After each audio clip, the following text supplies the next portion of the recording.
This story begins in 1985, when at age 22, I became the world chess champion after beating Anatoly Karpov.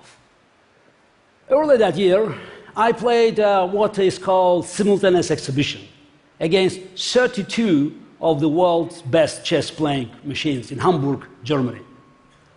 I won all the games. And then it was not considered much of a surprise that I could beat 32 computers at the same time. To me, that was the golden age.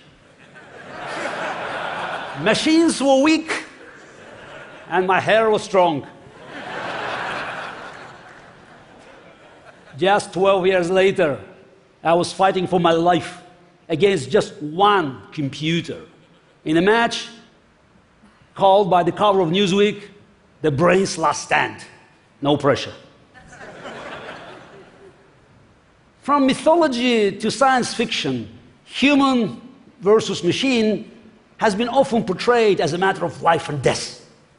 John Henry, called the still-driving man in a 19th century African-American folk legend, was pitted in a race against steam-powered hammer bashing a tunnel through mountain rock.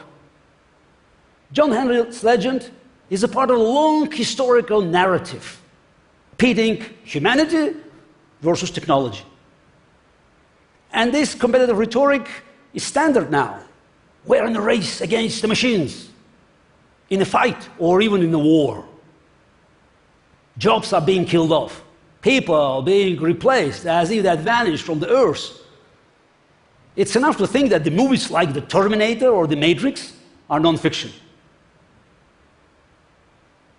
There are very few instances of an arena where the human body and mind can compete on equal terms with a computer or a robot. Actually, I wish there were a few more.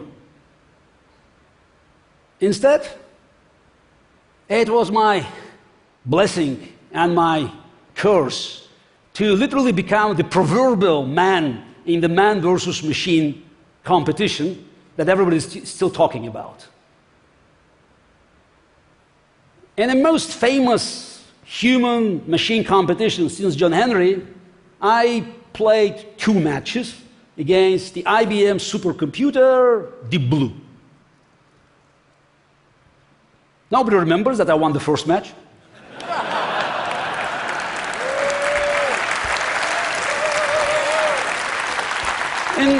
In Philadelphia, before losing the rematch the following year in New York. But I guess that's fair. There is no day in history special calendar entry for all the people who failed to climb Mount Everest before Sir Edmund Hillary and Tenzing Norgay made it to the top.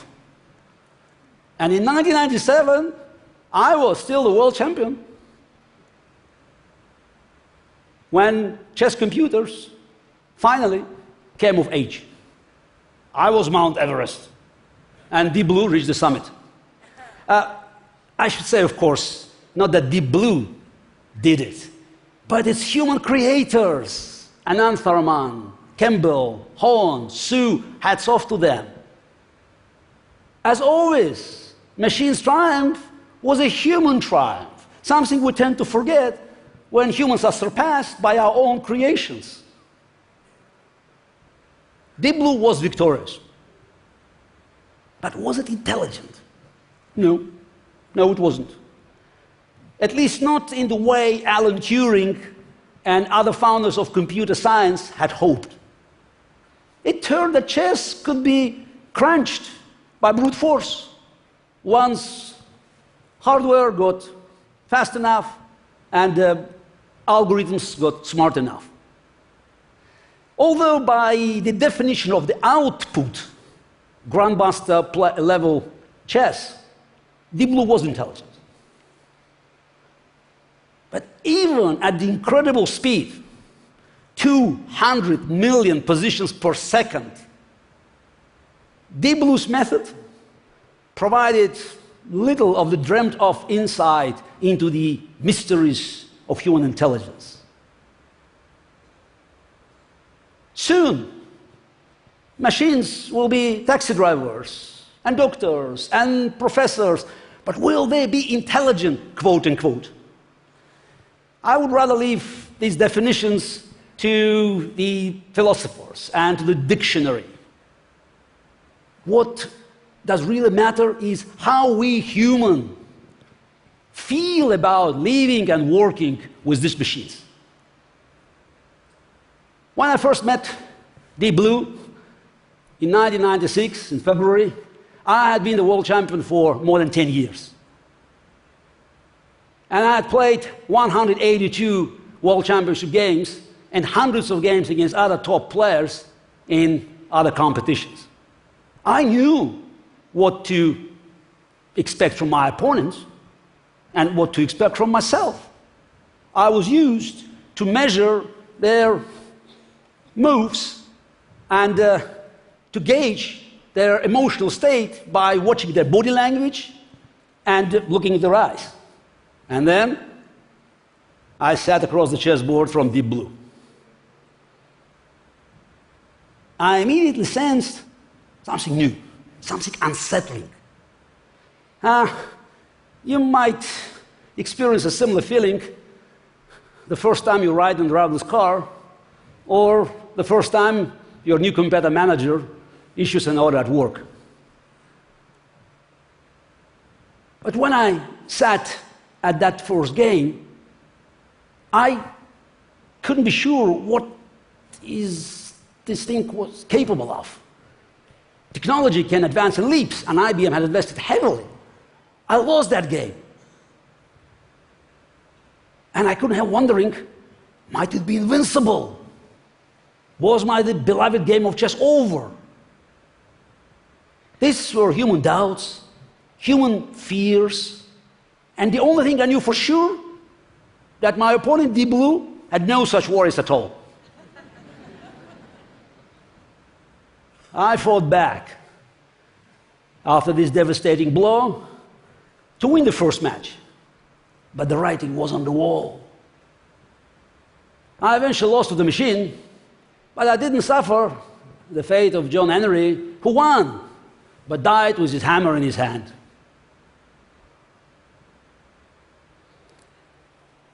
It turned that the world of chess still wanted to have a human chess champion. And even today, when a free chess app on the latest mobile phone is stronger than Deep Blue, people are still playing chess. Even more than ever before. Doomsayers predicted that nobody would touch the game that could be conquered by the machine. And they were wrong, proven wrong. But doomsaying has always been a popular pastime when it comes to technology. I learned from my own experience is that we must face our fears if we want to get the most out of our technology. And we must conquer those fears if we want to get the best out of our humanity.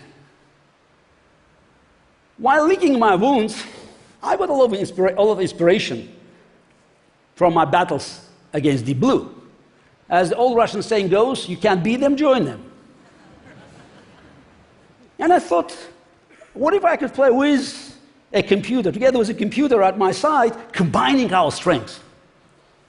Human intuition plus machine's calculation. Human strategy, machine tactic. Human experience, machine's memory. Could it be the perfect game ever played? My idea came to life in 1998 under the name of advanced chess when I played this human plus machine competition against another elite player. But in this first experiment, we both failed to combine human and machine skills effectively. Advanced chess found its home on the internet. And in 2005, a so-called freestyle chess tournament produced a revelation. A team of grandmasters and top machines participated, but the winners were not grandmasters, not a supercomputer. The winners were a pair of amateur American chess players operating 3 ordinary PCs at the same time. Their skill of coaching their machines effectively counteracted the superior chess knowledge of their grandmaster opponents and much greater computational power of others. And I reached this formulation.